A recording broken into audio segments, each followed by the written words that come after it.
một số này đây nhung cắt cứ nhung prao pumแต่មួយទេបងប្អូនណាបាទគឺងាយងាយមែនតើបាទប្រភេទមកសក់បែបលក្ខណៈយើងទុកជើងសក់រឿងក្រាស់ណាបងប្អូនចាបាទអញ្ចឹងគឺខ្ញុំកាត់គឺខ្ញុំប្រើពុំតែមួយទេបាទអញ្ចឹងសម្រាប់បងប្អូនដែលចង់រៀនចេះកាត់ម៉ូតសក់បែបទុកជើងសក់វែងបែបហ្នឹងពុកម៉ែបងប្អូនអាចចូលទស្សនាវីដេអូនេះដើម្បីយកចំណេះដឹងទាំងអស់គ្នាបាទអញ្ចឹងយើងទៅមើលពីរបៀបកាត់ទាំងអស់គ្នាបាទជំហានដំបូងបងប្អូនធ្វើការបែងចែកសក់សិនមកបាទយើងបែងចែកសក់វាឲ្យបានស្អាតសិនមុនយើងធ្វើការកាត់ណាបងប្អូនណាបាទយើងបែងចែកសក់វាបែបហ្នឹងមកបាទឲ្យវាដឹងថាសក់ណាសក់លើ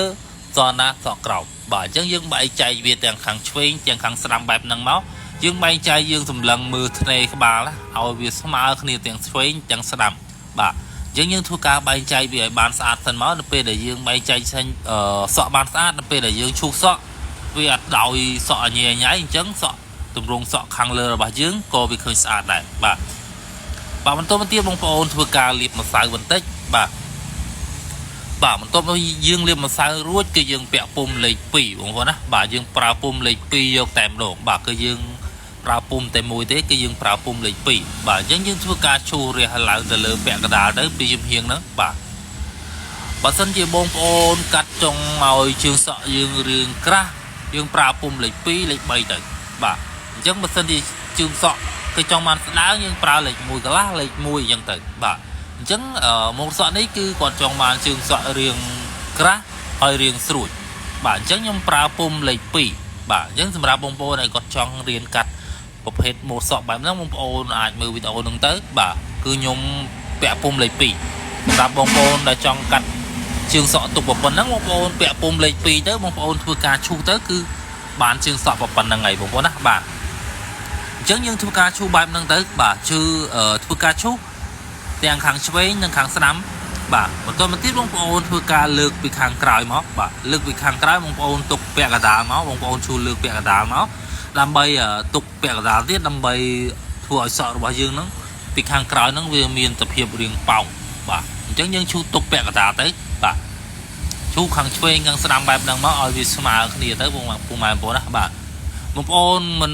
ចាំបាច់ឆ្ងល់ច្រើនពីខាងក្រោយហ្នឹងបើយើងចង់ទុកឲ្យវាប៉ោងបងប្អូនលើកវាត្រឹមពាក់កណ្ដាលស្លឹកជាបានឲ្យវាប៉ោងបាទបន្តមកទៀតបងប្អូនធ្វើការសេរីសក់ត្រង់ចំណុចពីចំហៀងបាទពេលដែលយើងឈូសពុំលេខ2រួចត្រង់ចំណុចដែលយើងទុកវាអត់ទាន់ស្មើស្អាតទេអញ្ចឹងយើងយកគ្រាសេរីបន្ថែមមកបាទត្រង់ចំណុចណាដែលវានៅកញ្ឆេកឆតវានៅប៉ោងវានៅលៀន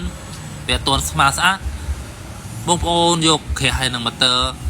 សេរីវាបន្ថែមឲ្យវាស្បិទជាមួយសក់ដែលយើងឈូសពីក្រោមសិនបាទ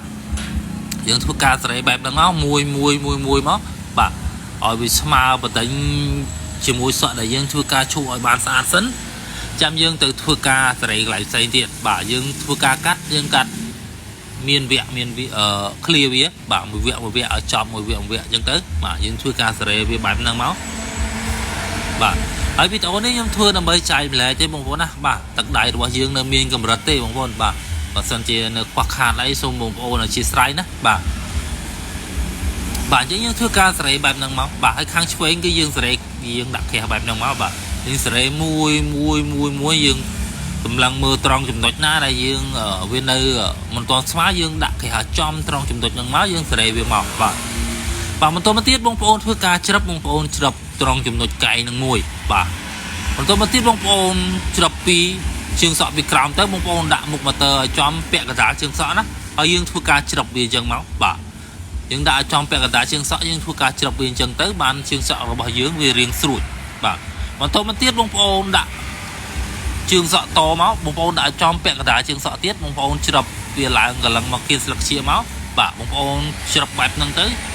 នោះជើងសក់របស់យើងគឺនឹងចេញរាងស្រួចបងប្អូនដាក់ឲ្យចំពាក់កណ្ដាលជើងសក់ពីខាងក្រោមច្រឹបវាមកមុខបន្តបងប្អូនដាក់ជើងសក់ពាក់កណ្ដាលជើងសក់មកក្រោមច្រឹបវាទៅក្រោយនោះទម្រង់ជើងសក់របស់បងប្អូនវានឹងចេញទៅរាងស្រួចបាទអញ្ចឹងយើងធ្វើការច្រឹបបែបហ្នឹងមក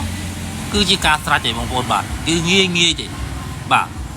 យើងធ្វើការច្រឹបវាបែបហ្នឹងមកគ្រាន់តែប៉ុណ្្នឹងគឺយើងឃើញថាជើងសក់របស់យើងគឺវាចេញជាទម្រង់ស្រួចបាត់ទៅហើយបាទតែប៉ុណ្្នឹងមកគឺជាការស្រេចបាត់ទៅហើយបងប្អូនបាទអញ្ចឹងវីដេអូរបស់យើងគឺមានតែប៉ុណ្្នឹងទេបាទអរគុណច្រើន